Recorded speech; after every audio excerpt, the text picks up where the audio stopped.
Hi, this is Tom Kane, the voice of Jedi Master Yoda. And this is Inside the Force. Listen, you will. Foreseen it I have, yes. It is a period of Star Wars mania, as new movies, comic books, novels, and TV shows populate the system. Fueled by their love and passion for the galaxy far, far away, two exceptional geeks tap into hundreds of holocrons in order to bring you the knowledge and insight of all things Star Wars. Come and join them as they go inside the Force. And welcome back to Inside the Force. Dave Cottingham here with Casey Cooley. Hello, everybody. Exciting times, as always. Yes. These days. Great to get back here and talk some Star Wars. Yeah. And we are going to dive into some major Star Wars excitement here with the next episode of Star Wars Rebels, called Rise of the Old Masters. And wow, it was pretty awesome. Oh my gosh, yes. We got that to talk about. We got the Vader scene in Spark of Rebellion to talk about. Mm-hmm. So lots of our feelings are going to come out in this episode, I think. Yeah. But, of course, as always, we want to get you up to date with the latest Episode 7 news. Case, what you got on it? Honestly, I mean, still not much. I guess filming is kind of winding down, I guess I should say. Really, just some more rumors coming out. Probably another, I guess the biggest thing, another supposed Episode 7 concept image has been leaked. And if you go and search for this image, it's supposed to be like an Episode 7 villain. And, as soon as I saw it, I thought it was just not legit at all.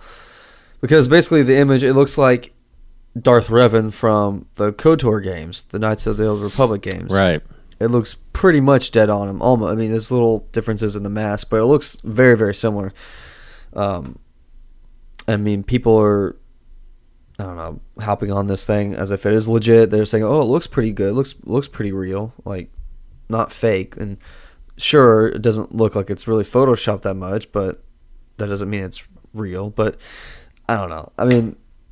This one, I feel like people are now hopping on the bandwagon of, "Oh, let's just throw out some concept art and say it's real." But maybe because I don't know. I feel like that's the new trend now is the concept art stuff. Yeah. But I don't know. I don't think it's real.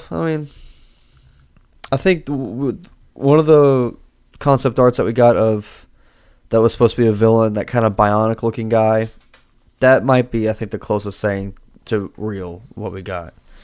This, I don't think so. This is too much like everything else, like old Star Wars villains. Yeah. But that's pretty much it in regards to filming Episode 7. There's a rumor that John Williams is about to begin composing the music for the teaser trailer, which is exciting. And the rumor is that it may come out during Christmas, which we've said on the show here that's what we assume. So no big news there really. Which it just seems obvious, or just seems logical that it'll come out during Christmas. So nothing too kind of crazy revealing thing there, really, if that turns out to be true. But that's all it is about the movies. That's all we got this week. Didn't you mention something about the spinoff movie? Yeah, spinoff of the episodic saga. This is official, really, but something like story-wise. The first spinoff movie, which is going to be directed by Gareth Edwards. Mm-hmm. He that movie is now, the studio Lucasfilm has now hired a cinematographer for that spinoff, and it's Greg Fraser or Greig Fraser. I'm assuming it's Greg. He was a cinematographer for Snow White and the Huntsman and Zero Dark 30. Wow. And many other movies. So I never saw either of those movies, but they seem, I guess, this seems like his general tone for his cinematography is just kind of gritty, very much realistic, so. gritty. Yeah. I saw Zero Dark 30. Yeah, And I mean, it's Oscar worthy. It's very, very well done. yeah. So I mean, that sounds good for the spinoff. That is, but for episode 7, they have Abrams has his guy. Yeah, the same guy did Star Trek, I think, right? Yeah, so I mean, may look pretty different than Star Trek. I mean, I'm sorry, than episode 7, Star Wars episode 7, but the spinoff. But I mean, that sounds pretty good. I mean, I think I'm excited for these spinoffs. Absolutely. I think these are gonna be pretty like on par with the saga films. I feel like they're getting a really good team behind all these movies. Yeah, and again, I will. I mean, this may not be the platform to say this in, but we've said this a lot on the 21 podcast, where we talk more about films. But I've always been, ever since maybe, I don't know, maybe the last 10 years or so, I've always wondered why the Academy cannot add a comedy or a sci-fi category to Best Picture, because I don't want to harp too long on it, but just the Best Picture is always, it just seems like there's a type of film that they're looking for, you know what I mean? And then, absolutely, because arguably, I mean, not just comic book people, but arguably the Dark Knight was one of the best pictures easily that year. Yeah. So anyway, I mean, and I think what I'm getting at is, I think some of the way they're trying to cast these Star Wars movies, not just the episodes, but like you said, the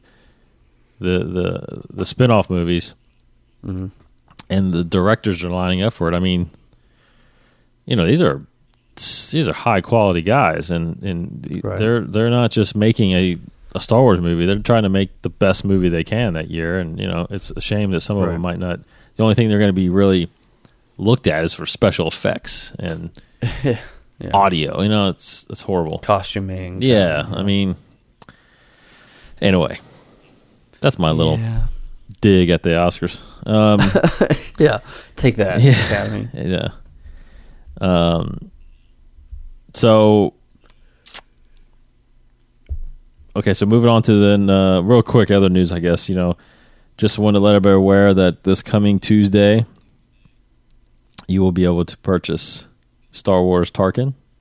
Yes. The next canon novel of the Star Wars saga.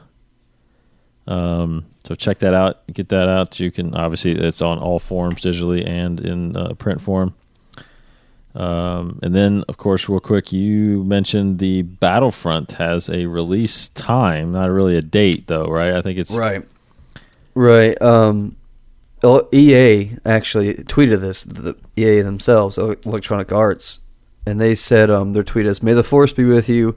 Star Wars Battlefront will release for holiday 2015," and they released this on October 28th. So looks like it's going to come out pretty much around the same time as the movie, Episode 7. Yes. Which was great. This surprised me hearing this, because I actually heard the other day that they had canceled Battlefront, which really shocked and surprised me.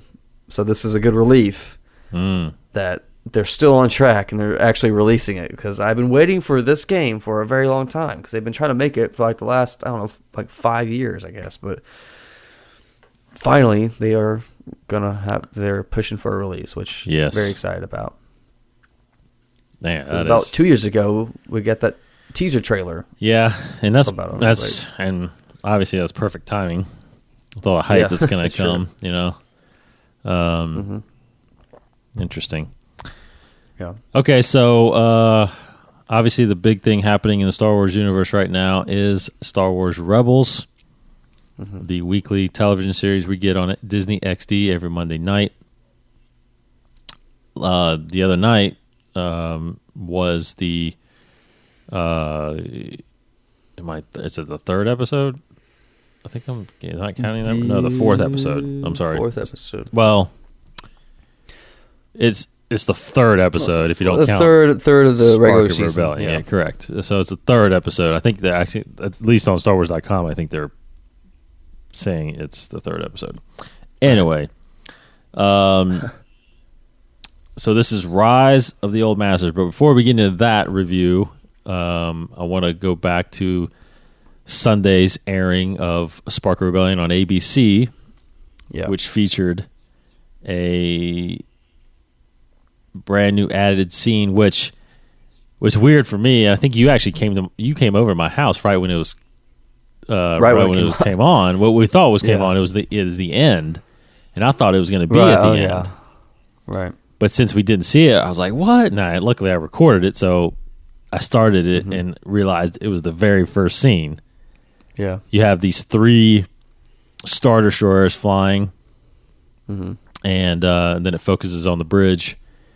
And then, of course, you cut inside, and there is a hologram of Darth Vader speaking with the Inquisitor. Right. And you, like I said, we watched it together, and we just watched it before we record. So, what are your thoughts on the scene? I mean, it's amazing. I don't know why they decided to add it later. I guess just to create more hype for a second viewing, but I loved it, and I loved hearing James Earl Jones back as the voice of Vader, and great way to start that hour-long episode, that movie. It definitely adds a little bit, kind of more layers, maybe you can say, to the show, or at least to the Inquisitor. Kind of reveals some new information, reveals that he always knew about, at least Ezra, or that there were Force users out there who were posing a threat to the Emperor. So, I mean, it's just a really, that was really cool, just moment. I mean, just fanboy geek out moment, and also just a good story moment for Rebels. Yeah. Do you get the sense that? Do you get the sense that we'll see him again? Or this was kind of the... Yeah, I think so. We saw him once. We'll see him again. Yeah, I think so, too. Yeah. But the fact that they got James Earl Jones, too. Right. I can't imagine. I think they'll get him again, too. Yeah, I hope. I can't imagine him being committed to doing it regularly, but... Right. I would think that... I don't know if he's authorized us to do this, but I would think that they'd be able to almost digitally recreate his voice based on his recordings. You know what I mean? That'll be... Like he's, those programs, there got to be programs out there. I mean, he said enough words to where they can create a vocabulary probably from his, I don't know. I'm just maybe I'm thinking in the future or something. Talking crazy right now. You're out there, man. Right? It's like Mission Impossible, right? Remember he has them read that paragraph and then he can create the entire. Don't they have that technology now? I mean, I don't know. You're out. They might be talking crack. I don't know. Hey, man. I just think that's got to be possible. Yeah. So my thought was, I think it's phenomenal. I don't know why. For some reason, I don't know if maybe they didn't get the scene done yet. This is why they didn't have it in the beginning, true. But definitely needs to be a part of that. And I think the only questions I kind of heard were in the scene were what Vader referred to as the children of the Force. Right. I think I was reading in some forums that people were questioning why he said that or what it actually meant. I don't think I had really any questions or reservations on it. To me, he was referring to all the Force-sensitive people that are still around in the galaxy. I mean, because maybe the Jedi they definitely could consider the Jedi extinct, or that enough of them are in hiding or away that that they don't pose a threat, but there's still Force sensitive children around. I'm sure people still are Force sensitive. So it sounds like that he's trying to get the Inquisitor to realize, look, even though there's no more Jedi, your job is still to find Force-sensitive people. Yeah. Because they could pose a threat. And obviously, that's what this whole story looks like it's about. It's about, Kanan finding a Force-sensitive person in Ezra and training him. So that's really all I got out of it. It sounded like people were a little confused by that a little bit. It'd be interesting, too, if we start seeing more Force-sensitive or, really shake up the show. What if the Inquisitor is able to kill Ezra?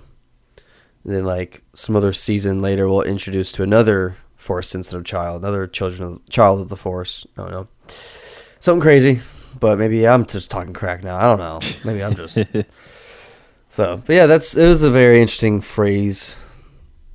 See, I don't know if it's some twist that we're obviously not supposed to know now. Something about Children of the Force, like there's more people out there, or just kind of read it as it is, like he's referring to Ezra, maybe even Kanan, or just other younglings out there, whatever. Yeah, I don't know if it's supposed to be too crazy of a reveal. Besides the fact that this whole time Inquisitor knew, and his whole mission was just to find them and to convert them. Right. Yeah, and I don't. Yeah, I just don't think maybe it's as I don't know as cryptic as a lot of people are thinking. Yeah. I think he's really just referring to what we're going to see in the series. Yeah, it's like, I'm pretty sure it's just it means this. I don't want to read too much into it. Yeah. So apparently they are on October 30th. Which is a Thursday. It looks like. I think I saw that they're re-airing it on ESPN. Is that? I know ESPN's doing some kind of Star Wars special. Yeah. So I guess that's part of it. Oh wait a minute. They're doing a Star Wars Halloween special. Oh, okay. So it'll feature some of your favorite characters. Oh, okay. So it is something different. It's not the actual. Okay. That thing. Yeah. Okay, so now we get into the third episode, which is Rise of the Old Masters. Yeah. Now, right. The first two episodes were very kind of character driven as far as the first one was more nostalgic. You had the droids, you had C-3PO. R2 and Bale making an appearance. Really about what they'd been doing. Is really about what the rebels do. These group of rebels. Yeah. Trying to help the rebellion in a way, or not the rebellion, just fight against the Empire. Yeah. Right. Then last week with Ezra and with Fight or Flight, you got Ezra and Zeb kind of forming more of a bond. So, there's a little bit there going on. Now, this one, man, I got to say, stepped it up big time. Yeah, absolutely. Yeah. This was, I remember hearing about this episode. I don't know if you did. Back when they did Celebration Europe and back at Comic-Con, they talked about this and saw, because there were clips of who the nostalgic character that's featured in this right Jedi Master Luminari, and people were up in arms like, wait a minute, she died. Yeah. But you never saw her die. Right. It was just laid out that she had been killed during Order 66, and she was on Kashyyyk. So anyway, because I looked her up, actually, Wikipedia under what's canon, she was on Kashyyyk during Episode 3. Right. So anyway, don't want to skip too far ahead, but this is this episode deals with her being alive and the ghost crew wanting to go and save her, and Kanan is choosing to do this because he feels like she would be a better master for Ezra. Yeah.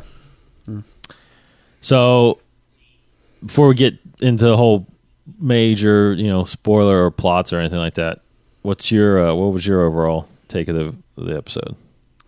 I loved it, every second of it.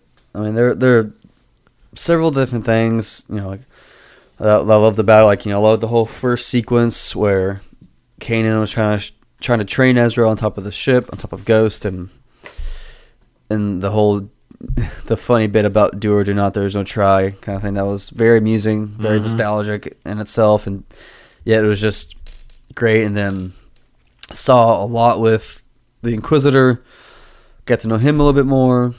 I mean, we really got to know Kanan a lot too. I feel like this whole episode really opened my eyes to kind of the character that Kanan and the Inquisitor, the kind of characters that they are, and their like personalities and kind of what we're going to be seeing, and it made me realize, that they're very flawed heroes and villains.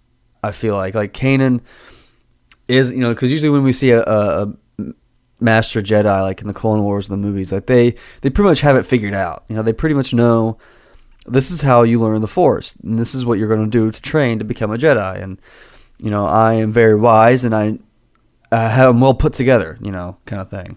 Where like Kanan has been a mercenary for about most of his life, probably, or just been a loner, I guess, and straight up admits, like, I'm not the best teacher. I do not know how to do this. I myself didn't fully understand the trainings when I was being taught. So maybe Master Luminari will be better, and we should go find her, get her. But then we see him fighting with Inquisitor, and like how he's losing pretty badly for the most part. And then like flip the side of it, the Inquisitor himself isn't like the best, most fiercest dark side user that we've seen in the Clone Wars or the movies. Yeah, he looks really cool. He has a cool, fancy lightsaber. But I saw the Rebels Recon video, and it made a good point in saying that the Inquisitor has this cool lightsaber that does all these tricks, but it's kind of cheating in a way, because where Darth Maul could use his double-sided lightsaber, and he himself had the skill to wield it in such a crazy, finesse, whereas the Inquisitor, all he does is presses a button, and the lightsaber, spins around, does all these little things. So it's cheating in a way, because it just made me realize, well, the Inquisitor, he's not the best dark side user, but we have him pitted up to Kanan, who's not the best Jedi, and yet they're both formidable opponents because of their skill level. And it's just a different look, I feel like, on this good versus evil. Is that yes, it's epic and it's cool to watch, but they're not like the biggest and the baddest that we've seen so far. But yet it's still powerful in its own way, I feel like, and I love it. And I wanted to see more with it, but it was just a cool scene, that whole sequence between Kanan, Inquisitor, and Ezra. It was such a great moment for all the characters, I feel like. Yeah, and a couple things stood out to me during that battle too. Was one, I think it's the first actual canon reference to Jedi fighting forms. Yes, you're right. Yeah, I forgot about that. Because those were all kind of deemed expanding universe. Yeah, because that's all they were ever mentioned in novels and comics about Form 3 and Form 7 and Form 4 or whatever. Yeah. And it was interesting to him to say that, because I'm wondering, when are we going to get, if that's something that's just going to eventually come, when are we going to get the definitions of each form, the story group versions, or are they actually adopting what was part of the canon or part of the expanding universe as canon, referring to the fighting styles? So that part is interesting. Like, he even knew it so much as the Inquisitor did, that he was able to guess Kanan's master. Correct. And that's amazing. And that was the other thing that stood out to me was, Kanan looked at him and like, who are you? Like, almost as if he knows him somehow. Yeah. So I think we're going to get a lot of who the Inquisitor is. I think there's a big question mark on how he knows all this. Yeah. So like he was a Jedi in training at some point. Maybe, Yeah, maybe. or he was a Force sensitive. Maybe, he was a Padawan or converted. I don't know. Vader, similar to maybe the way Vader found Starkiller. In a sense, where it would be really cool if because we get a flashback to Order 66. Yes, and we see like Darkside Anakin come across like a youngling Utapawan and take him under his wing. Like bring him to the Emperor. I guess that's what he is. He's so right. cool. He's Utapawan, isn't he? Yeah. Yeah. Okay. And that'd be cool. That to see, would like, be freaking awesome. Yeah. That's a good point. Yeah, that's really cool. Yeah. So I think there's more there than just because think about it. I mean, he's probably I would say he's probably the first, as far as the canon goes. I mean, he's the first bad guy, I guess, or Sith bad guy in a sense that we don't really know I mean, I guess Ventress was kind of the same way. We don't really know all of Ventress's backstory. Like where she. I mean, see, that's the thing is Ventress. We know from the 2D animated how she got discovered, right? But that's not canon. I guess not. So technically, I guess we may find out more of her story in the novel that's coming out about her. Sure, that's true. So I guarantee it that 2D stuff will completely be put to bed then. Unfortunately, correct. But I think there were some continuity issues. That's why it's not canon either. With the whole Anakin's time jump and how he got the scar and all that stuff. I think. Right. Anyway, so that really, really stood out to me because I watched it a couple times, and when he said that, I was like, wow, this guy knows something. This Inquisitor knows something about Jarrus. Yeah. But Kanan Jarrus. Well, isn't his last name Jarrus? I don't know why I just called him Jarrus, but or Jarrus, Jarrus or Jarrus. Yeah. Another cool point is and watching the Rebels recon about it makes it even cooler. The lightsabers, how they animate the lightsabers, like they are modeling it pretty much exactly after the original trilogy lightsabers. Between I guess more specifically, A New Hope, the Vader Obi-Wan fight in A New Hope. And if you look at it, it's exactly it because those lightsabers are like really thin and really small, like almost like a little rod of light, and they have a certain like pulsing attribute about them that is mimicked perfectly in Rebels, and I think it's a great detail that they found and that they mimicked. And I think it's just to me, I love little details like that in movies and shows, and I think that just to me, I would think that was a flaw, and they would because it's not like that in the prequels. Yeah, it was just a technology thing. So I think that they would. Yeah, I think that would be one of the things that they would go back and actually fix in the original trilogy series, make them solid. Yeah, because they do change in the movies. Like even Episode 3, I noticed when I first saw it that they made the lightsabers have more of a pointed end. Yes, like a sword. Yeah, some do and some don't. Yeah, I thought it was strange, and really cool. Even in Rebels, Kanan tells Ezra like there's a little button on the lightsaber that can shorten and lengthen the blade, which actually to me is a reference to Expanded Universe, because there was a Jedi, a very famous character from the EU, Corran Horn, who had a lightsaber, a silver lightsaber that could extend further out. And like he could like really extend out to fight better, and I thought that was really cool. To me, it's a reference. I'm sure Dave Filoni is well aware of it, but just cool that Kanan has that. And I was thinking too while he was fighting Inquisitor, I was like, just extend it out to like 7 feet, and just reach out there and get him. Like you get the reach on him with a very long lightsaber. I don't know, but that was just a cool fight scene. Anyways, it was hard to make it better. Yeah. Do you feel like that? Because I thought it was a good reference. The whole do or do not. There is no try. Right. But do you feel like that I feel like in every episode they're trying to make reference or nods to the original stuff. Do you think that they're trying too hard to do that, or too often? I don't think. Well, I mean, that's the thing. You just always get that in the movies. Original trilogy, there were so many references to the originals, but I think they pulled it off nicely. And with the do or do not, there was no try, because they actually tied it to Kanan's kind of arc in that episode at the end, where he goes, "You're like, you know what? It's right. I'm not gonna, try. I'm gonna teach you. We're probably gonna fail. We're gonna fail in it. Yeah. But I am going to teach you." Like, he's confident.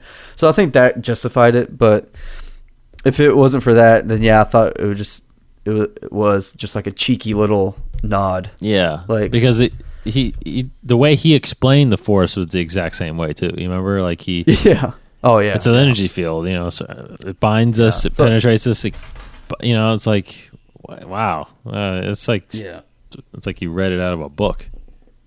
And that honestly, it tells, I think, even more about his character. Like, if you're reading A New Dawn, you kind of know Kanan's backstory a little bit. He didn't spend that much time at the academy, so he's only going based off his childhood memories, like his youngling memories. Right. So, he only knows basically what Yoda taught him, straight up from the book. Like Sunday school, like, this is the Force. Do this, do that. So I mean, that's kind of, I guess he's just kind of quoting from memory there. But then, so as we get into the main story, though, and everybody being up in arms about Jedi Master Luminari, so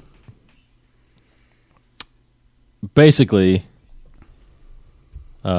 spoilers if you haven't seen it, but spoilers. You should have seen it by now.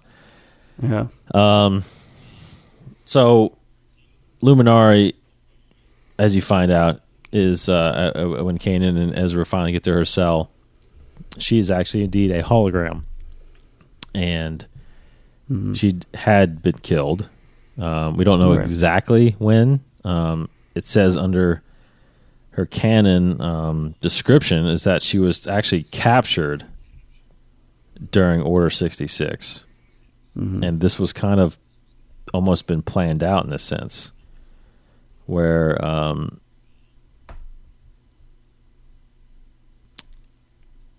basically the Empire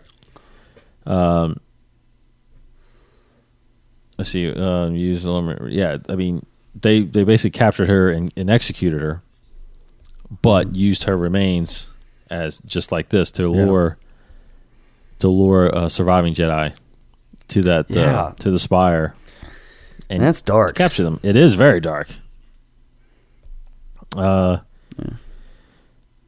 So people, and I read a quick response from Filoni about all these fans, and he was like, "Right, do you guys know that we're paying attention to the continuity, right? I mean, yeah, we know she died." And he said he remembers, when people saw her, they were like just going crazy, like, "You can't do that. She's dead."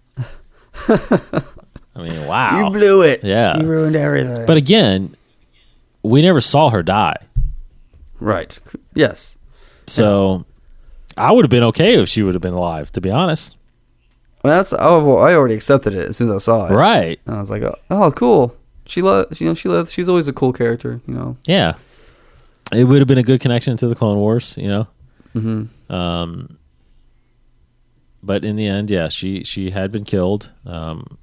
Inquisitor uses her remains and hologram to capture the people that come in to save her, and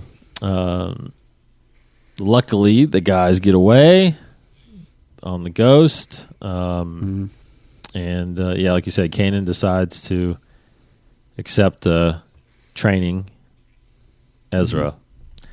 So great episode. This was, like I said, I think it really stepped up. Yes. versus the last 2 episodes. So that'll set up for an episode 4 next week, which is called I just had it in front of me, but I forgot something ranks. Rise in the ranks, breaking the ranks, or something Breaking like that. rank. Breaking ranks. Yeah, breaking ranks. Breaking ranks. Yep. So that is available as of right now, or as of after Monday, on the Disney XD app, and watch Disney XD if you have that. If not, you have to wait till Monday on Disney XD. I haven't checked it out yet. Have you watched it yet? No, not yet. I just saw the little preview clip that we got, and I think this is going to introduce us to a new hero, like a recurring character that will join forces with him. I think it's going to be a pretty important episode. Yeah, and according to the clip too, I think it clearly illustrates. It may in a sense, as far as the clip, it shows kind of the beginning trainings of a stormtrooper. Yeah, which is Well, pretty cool, stormtrooper because cadets. we knew as clones, they're all trained kind of the same and engineered, but now when you got to train actual people, yeah. I guess we'll see how that goes. And I'm still blown away by how bad the stormtroopers can't shoot. Yeah. Right when they opened that door, the 2 of them stood in front of that door, which was a pretty awesome scene. And they opened right when they opened it, there's like a dozen stormtroopers shooting at them, and they're not even moving. Like, Yeah.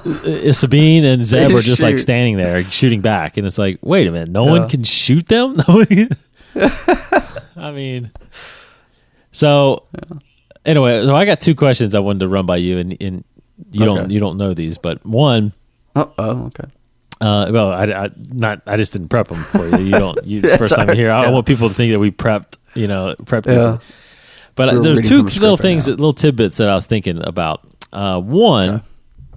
One's kind of funny, one's kind of dark.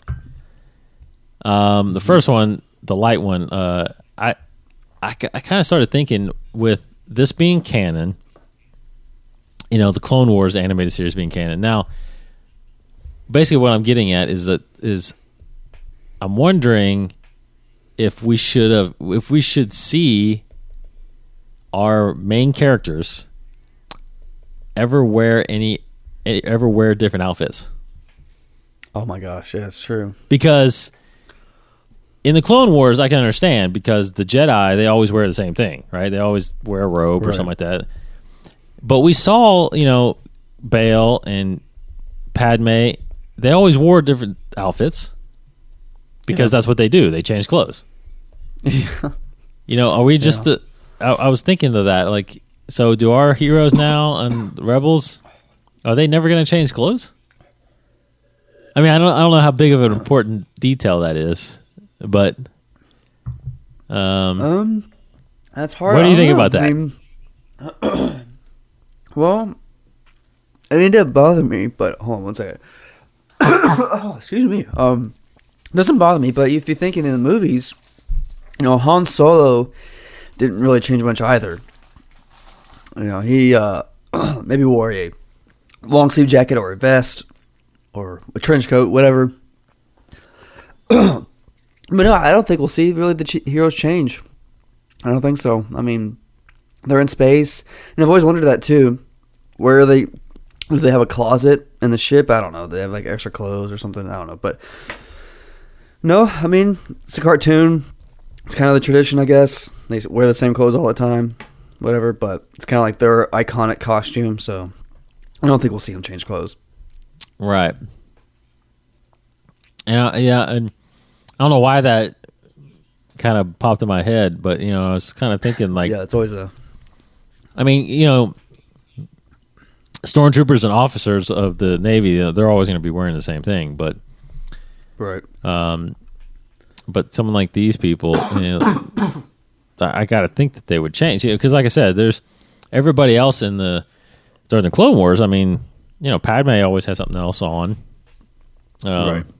I know Palpatine, I think he always had kind of the same thing, but he's that's kind of uniform based on him too. So, Right. I don't know. I don't know how much that bothers me yet. I don't know if, I don't know if it does. Yeah. But, but that's the thing about the movies, like you said, though. I mean, yeah, Han never wore the same thing. I mean, it was maybe similar. Right. But, the movies each take place in a very short period of time. So, true. but there were times that they changed. Obviously, Luke, had the black Jedi suit in Jedi, but then kind of had, the camouflage thing going on, and then went back to the black. I don't know, but again, those were set period of times, whereas now we're kind of, Right. these guys are traveling all over the place, and Yeah. so anyway, but now the dark question I have, what you think, Okay. that I thought of is, what do you think, and I think this might be crucial, because we could look years from now to figure out this answer, I guess towards the end of the series, but what is your opinion on what the ultimate fate of these characters are going to be, since we do not see them, obviously, in episode 4? Right. Have we talked about this? I don't know if we talked about a little bit. We talked a little bit about it, but I feel like it's very possible that we will lose Kanan. I feel like he will die, kind of being like that Obi-Wan character, perhaps, to push Ezra. And Ezra, I mean, there's a couple different things that I think could happen with Ezra. If a lot of these rumors about episode 7, that there's a big, strong connection between Rebels and episode 7, if there's a strong connection between the two, maybe it's Ezra, because Right. Luke is supposed to be exiled and imprisoned on this island full of Sith people, or dark side users, whatever. Maybe Ezra is another one of those prisoners, which will explain his absence, or maybe maybe he's turned and is one of those Inquisitor race of people. Maybe the Inquisitor wins and converts him, something like that, perhaps. Or I don't know if it's just easy enough to say that they all die, because I know Dave Filoni didn't really want that to happen to Ahsoka, because I know that was the thing with Ahsoka. We saw her, as soon as we saw her, we're like, well, she has to die, right? Because all the Jedis die, but obviously that's not the case. So I feel like we could possibly get another thing like that with all these characters. Maybe, I don't know how I would like it, just not thinking about it, but what if, at the end of the series, they feel like that their mission is done and they just kind of go about their lives? I don't know. But That's true. It's hard to think that they aren't, where would they be in the original trilogy? Because if they're the spark of their rebellion, how in the world, just what's happening to them. So, I mean, I can't. It's just hard for me to say. I feel like that they'll just. Maybe I'll just lean to that then. I'll just say, Kanan will die. Ezra, I'm not sure, can go either way. But the rest of the characters, I think, could just kind of go about their lives. Chopper, I feel like Chopper definitely will just go about his life because he's just a robot. So no one really cares about robots. But Zeb, I think maybe Zeb could die. I don't know, because last of his race, we don't see him. Or one of the last of his race. Yeah. But it's it's interesting. It is interesting because, and the only reason I kind of wonder that is, obviously in episode 4, the rebellion is still kind of scattered around. Right. I know that the rebel base is on Yavin, but there's still rebels kind of, so they could be still, in the ghosts out somewhere doing missions or whatnot. Yeah. But the only thing is, by Return of the Jedi, I mean, that's everybody. The whole rebellion is there in the fleet and on Endor and on the Death Star. I mean, and they're nowhere to be found unless they somehow write them in later, that we just never saw them. And that's possible. Yeah. I mean, it is possible that... Actually, that's I just kind of thought of, that it's possible that once maybe, whatever treaty gets created, I know we have the Corellian trilogy or Corellian treaty in the expanding universe that kind of officially formed the rebellion, but that's not canon anymore. Right. But if there is some kind of treaty that Bail Organa and Mon Mothma and hopefully maybe a Garm Bello Bliss get together and create. Maybe once that formula happens, I can see maybe like Hera becoming a pilot, like a fighter pilot. Yeah. So I think they almost could maybe just break off into their own, instead of being a team again, kind of break off. Hera becomes maybe a pilot in Rogue Squadron or some other squadron, blue, green, whatever, or and then Sabine maybe going into like, I don't know, tactical. I don't know. I could definitely see them kind of joining still the rebellion, or like you said, or I could see them saying, you know what, we did our part. We're gonna sit back and let it unfold that way. I don't know. I can imagine Kanan not being a part of it unless, my only thought was that I had a feeling that something may happen to Ezra. Yeah.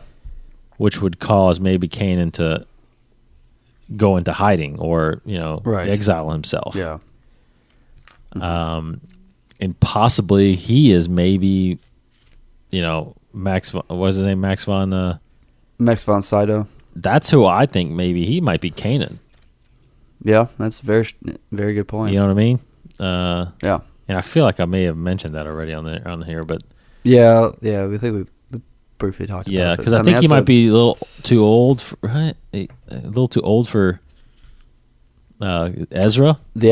Max von Sydow. Yeah, he's in his 70s right now, so right, and this would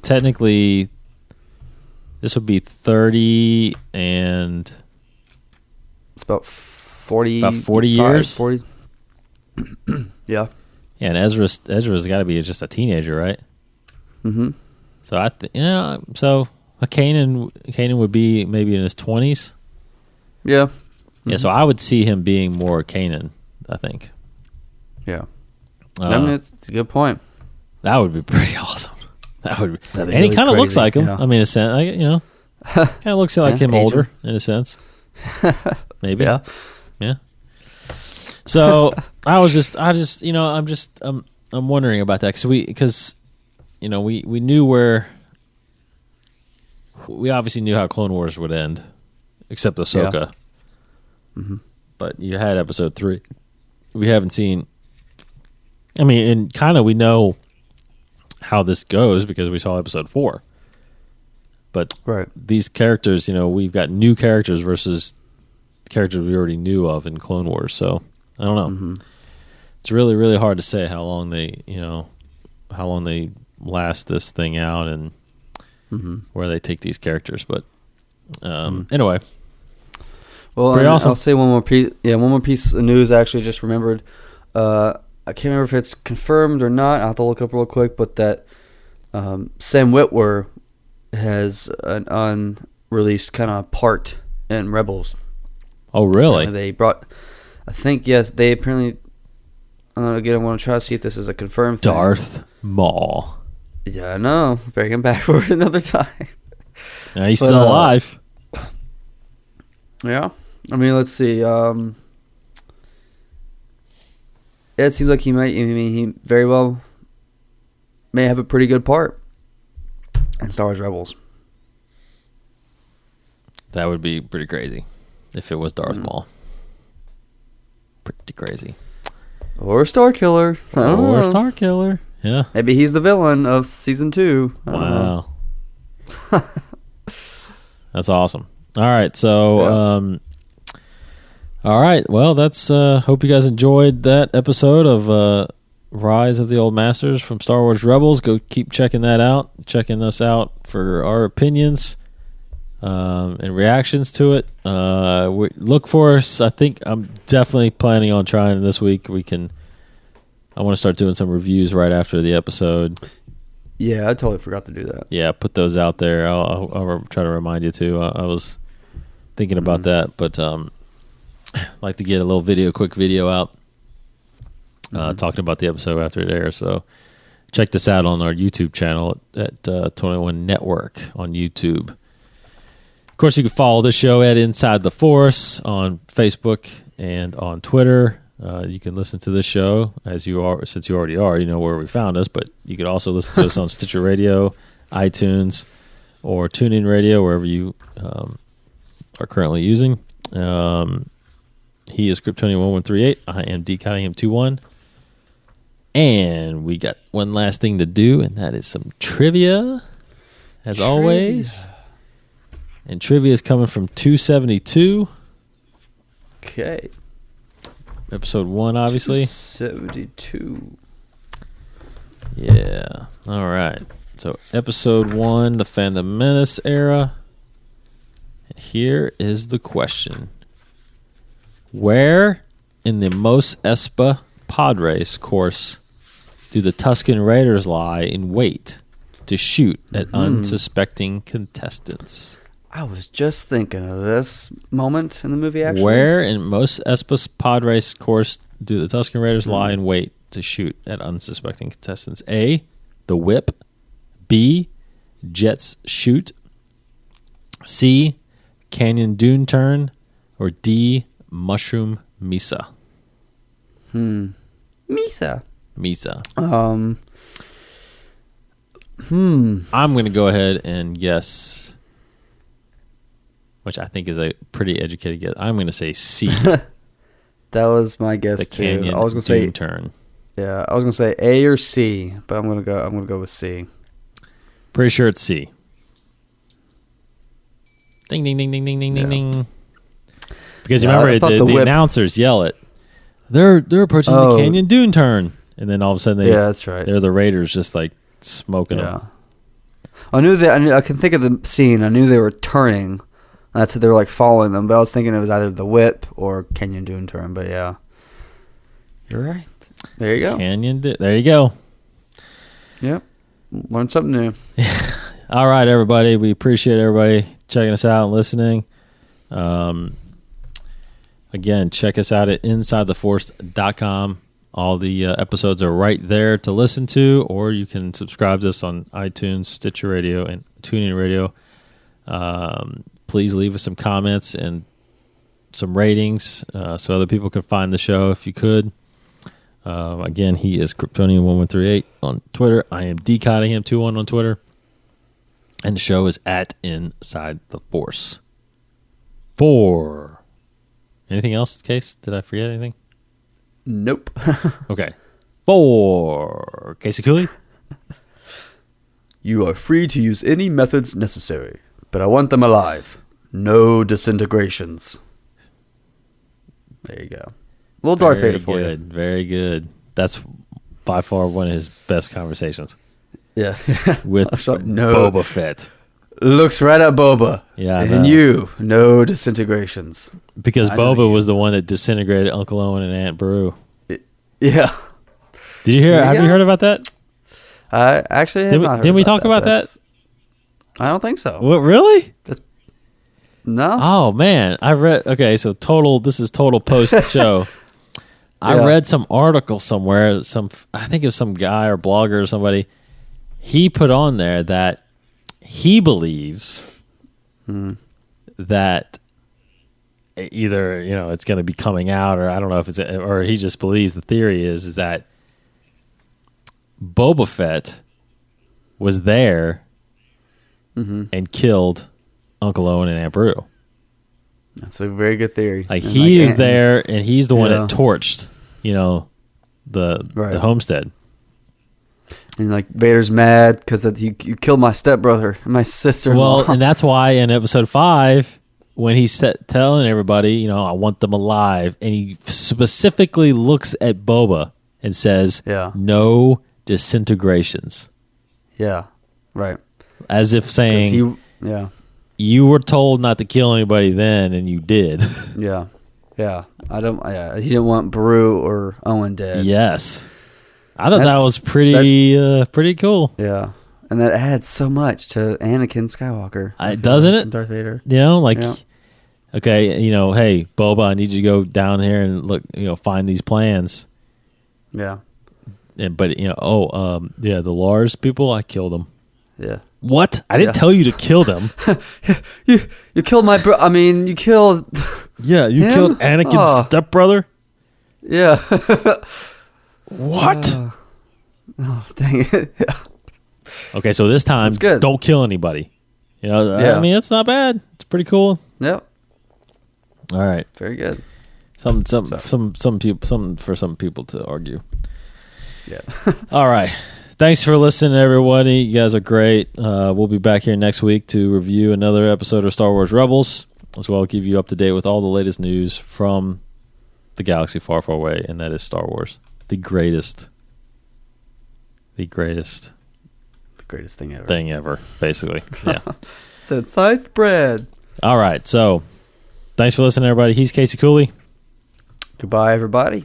I'm David Cattingham, and as always, may the Force be with you. This has been a production of the 21 Network. For more great podcasts, visit 21network.com. To view additional content, subscribe to our YouTube channel at youtube.com/21network. Follow us on Twitter at 21network for the latest news and updates. The 21 Network, for the fan and all of us.